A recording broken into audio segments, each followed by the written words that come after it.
This is the Realty Classroom Podcast, episode number 157. How mind mapping will set you free. Are you a real estate agent with an entrepreneurial spirit who wants to turn your job into a business without sacrificing your lifestyle, but you just can't seem to find the right plan or any plan to help you get there? Well, then, hey, you are definitely in the right place. I'm Danny Griffin, the founder of the Realty Classroom and the host of this podcast. And to help you take immediate action to get started in the right direction if you're new, a better direction if you've been in the business for a while, I've created a free strategic plan for you that's waiting at freeagentgift.com. That's freeagentgift.com. What you have over there is an infographic that explains in the best Michael Gerber E-Myth way that I could come up with, a Parthenon infographic that shows you the entrepreneur, the manager, and the tactical work that must get done. So you have this visual for a plan, and then I take you through the major modules that I believe you should be focused on to be strategic. And listen, I am a top producer expanding his company across the country. I teach top producers. It's the same stuff that we use. You can have it if you're brand new or been in the business a while, and it will help you get a strategic foundation. All right. This is a really, really exciting topic for me. Exciting. I don't know, get all geeked out on my own subjects, right? But how mind mapping will set you free. I'm going to tell you a little bit of a backstory here. I have always been, and if you know anything about me, you probably already know this, I've always been very much into how important it is to come up with mind systems that work for you. Because look, your business is a manifestation of how you think, how you see the world. And no better body of work than what was originally called Psycho-Cybernetics, written by a plastic surgeon by the name of Maxwell Maltz, who after his career, in learning how people saw themselves, I mean, no one better than a plastic surgeon, he got into this body of work and he wrote this book called Psycho-Cybernetics. Loosely translated, it means mind steering systems. And it's really an impactful book that affected a lot of people. And in there, I come back to it, or I go to it from time to time, and I listen. And that body of work was actually purchased by a guy by the name of Dan Kennedy, who happens to be the marketing mentor to my mentor, Craig Proctor. So I was familiar with all this body of work and how it worked, and was right up my alley, because I believe that to become a successful anything, but especially real estate agent, eventually brokerage, you needed to act as if you were there. And so the teachings in this book really resonated. Well, Kennedy was so impacted by it. Specifically, he bought the rights to it and edited the book and updated it. And in his body of work, The New Psycho-Cybernetics, it's a little bit more easy to listen to, where he talks about his experience with it and his insights, and he has Maltz come in. It's a really good listen. So if you have any kind of long ride or anything, I highly recommend The New Psycho-Cybernetics, as edited by Dan Kennedy and written by Maxwell Maltz originally. Really, really powerful stuff. And it's the first and only thing I've ever found, and I'm sure there are others, but for me, this was the one that showed me how to use my mind steering systems to get what I wanted out of my business and my life in general. So very powerful. So how does that lead to this subject in the Realty Classroom, mind maps and all this? Well, I've been using mind maps, ironically, for a long time.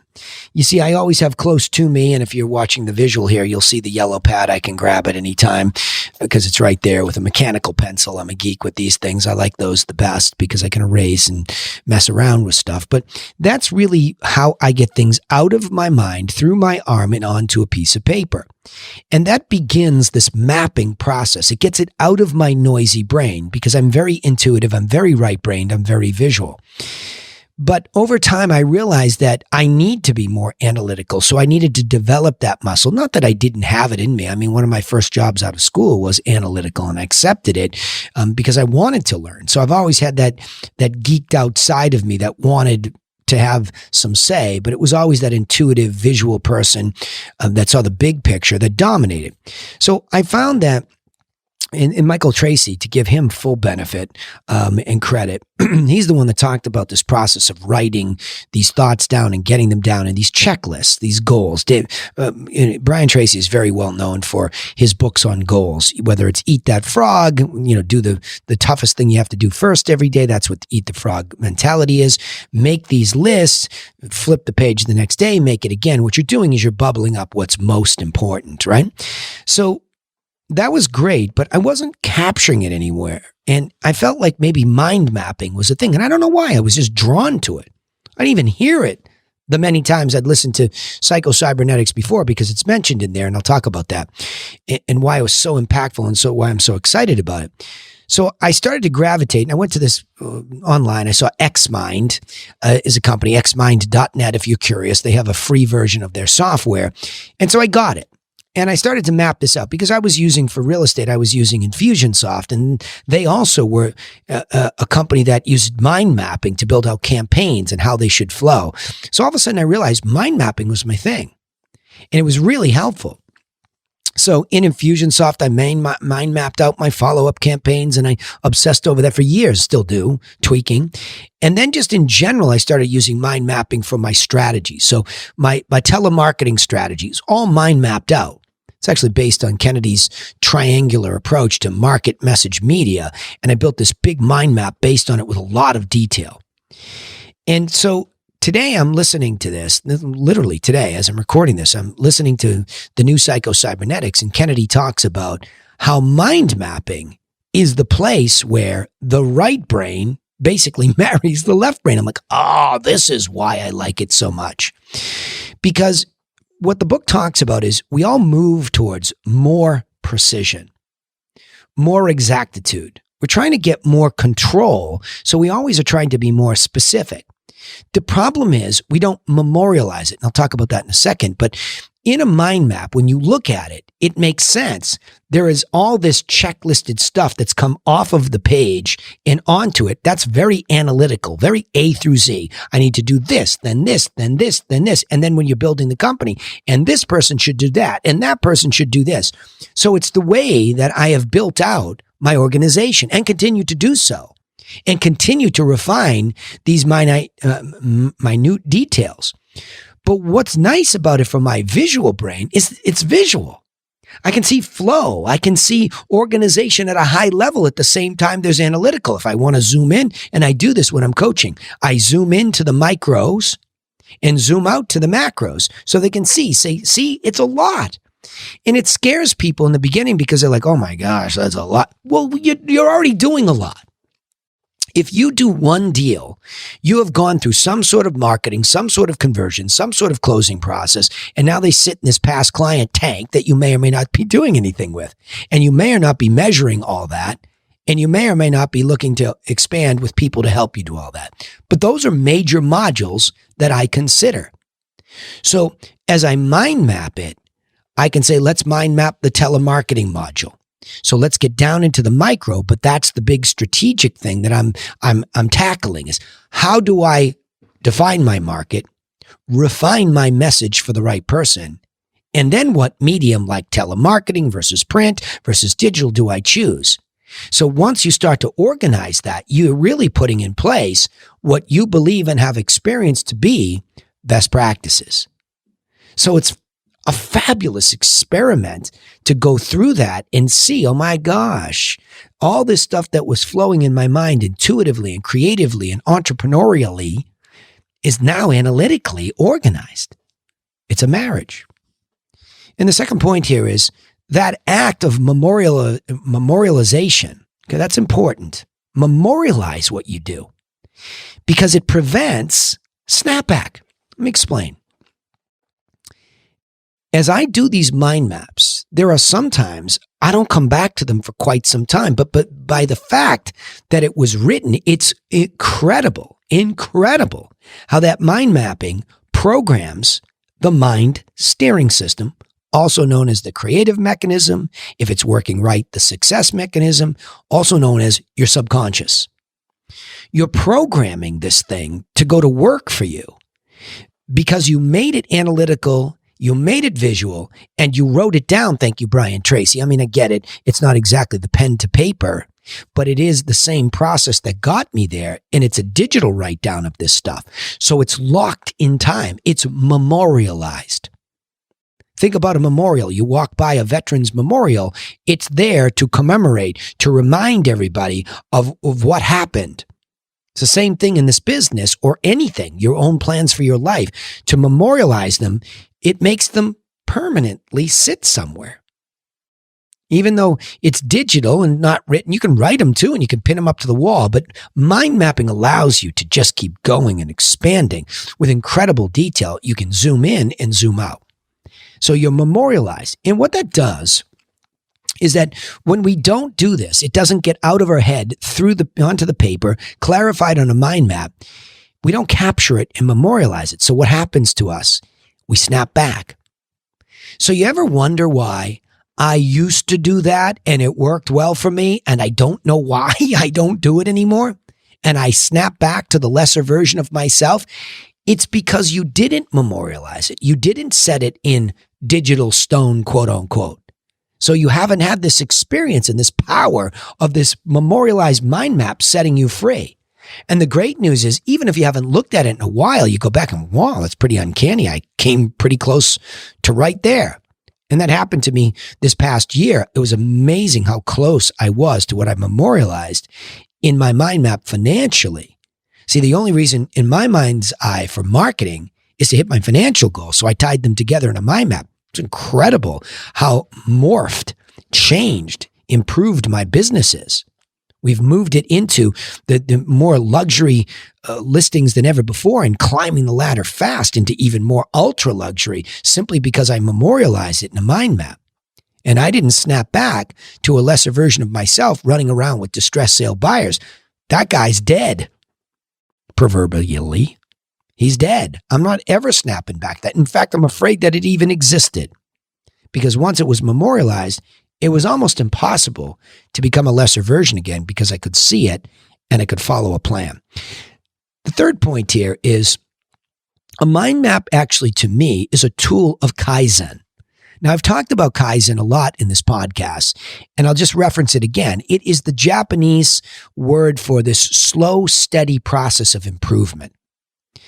I think Toyota makes it popular. I don't know where it originates. I should probably do some homework there, but I just fell in love with this idea of Kaizen. It's a simple Zen-like world. Zen is in the word, right? So it's this simple process. You're always simplifying and making things clean. And so when you're slow and steady improvement, well, this mind map is a fabulous tool. In fact, our Thursday mastermind calls with my elite mastermind members, we go through it and it's painful for them. It's painful to sit there and to analytically put these things into the mind map is painful, but there's a strange relief that you can feel coming over them. So today, Laura, my client care manager, who's been with me nearly 17 years, long time, not only has she Kaizened her life, but she's also become that in the business. And we actually have shrunk her job description over time, which has elevated her performance. So she's become something more specific, which includes replacing me at certain high levels of dealing with clients. And the reason that we can do that is because we continue to Kaizen inside the mind map. And today we did just that. When she came on, and here's what's mind-boggling, probably ties into the last point here, the revelation of how simple success and success systems can be built. Let me explain. Think about this. So we have forever been successful in my mastermind group as top producers. Everybody in there is a top producer by any definition, okay? Some mega top producers. And what we do, though, is we just do it so much on muscle. And we've never really taken the time to memorialize things and put them down to the point where here's my client care manager asking me, I know you've taught me all these formulaic ways to negotiate and kind of scripted it out verbally, but can you memorialize it? I'm like, duh, right? And so we spent nearly 2 hours, about nearly 2 hours going through What you say when you onboard a seller client for the introduction, there was bullet points in there. There were bullet points in there. Next was the price reduction conversations that ultimately have to come if something isn't happening, and how you're giving feedback from the marketplace, how many showings, how many days on market, what the specific evidence was, what the new comps are, and why we need to adjust that price. That needs to be all mapped out. And then ultimately, when you get an offer from somebody that doesn't meet the math that you expected, meaning it's not multiple bids and it's not that catbird seat, it's actually tough. And to the extreme, somebody lowballs you. Exactly what have I learned to say to keep my seller calm and to keep the whole thing engaged and everybody moving, so everybody's moving to a specific result and outcome? Extremely systematic, extremely formulaic, and now as I sit here today, extremely memorialized in a mind map. And now all of a sudden, everybody that sees it in my mastermind group says, "Oh, I get it." And Grant said today, you can almost feel the air coming out and people are relaxed. And the people that they hire, and a lot of top producers hire people. I talked to a gal that we're onboarding for another mastermind member, a client care manager. She actually had to go through therapy after having worked with some lunatic top producer who was throwing keyboards at her and having conniptions and crazy stuff, because simply these people are trying to do it all on muscle and they crack, they break, and they become just crazy. Where the revelation is how simple success can be if you'll just memorialize this stuff in a mind map and repeat it and refine it, and then delegate it properly to somebody who's even better suited than you. Laura is far better suited than me to be patient with our clients through the process. Far better. And I am very well equipped to outline A through Z best practices, refine it with the mastermind and her, and continue to improve it and keep moving on to more detail. And detail doesn't mean it stretches it out to more. It just gets more specific at each area. And now all these new people that can come in, several gals that I'm thinking of, now they're better set up. Now there's not some burden. The trainer, the top producer, would-be trainer says, "Oh, I don't have the time to train them." Yeah. Well, you do have the time to say, "Here's what I do in this order, and here's what you can start to do. Then give me some feedback as to whether you think this is working the best." See, people will support what they help create. So when you bring in the client care manager, you bring in the telemarketer, you bring in the showing agent, you bring in the social media manager, you can start with this mind mapped out what you believe is best practices, have them beat on it, give you the feedback, refine it together. Now you're talking. So let me go back and hit these bullet points, okay? How mind mapping will set you free is the subject. And the reason is because mind maps are where the right brain, creative, marries the left brain, analytical. They come together. And when you're using mind mapping as a technique, you're actually in the act of memorializing the best practices in an analytical and visual way. And you're preventing, by doing that, a snapback to a lesser version of yourself who can't remember all of this detail, even if you are good with your visuals. And this actually becomes the tool. Mind map becomes the tool of Kaizen, because you can keep coming back to it and constantly and steadily improving, like the Japanese did, especially at Toyota, and do. Any smart company Kaizens their way to success, but the mind map becomes the backdrop for it, where you can work on your business. And lastly, a mind map gives you the revelation of how simple success can be if you'll just organize the things you already do. Let me summarize it this way. Many, if not all, real estate agents are creative and intuitive types to a certain extent that are very right-brained and visual. We love houses. We love the people that own the houses, that buy the houses. We're very much into the macro big picture. But they rarely, us top producers, us agents, any agent, take the time to slow down and plan anything out in detail. Even when they do, they often snap back to a less organized version of themselves. You see, mind mapping is a process for agents, right, that helps properly marry the analytical and visual creative sides of the brain and serves as the way up to a more controlled, which is what you all want, a more controlled and structured business that is predictable, that is reliable, and is not reliant on being driven by a creative muscle alone, because that's a train wreck. All right, remember, you can take immediate action to get a little bit more organized, to get a little bit more structured and started in the right direction or a better direction with a copy of our free agent plan that's waiting for you at freeagentgift.com. Please get planned out.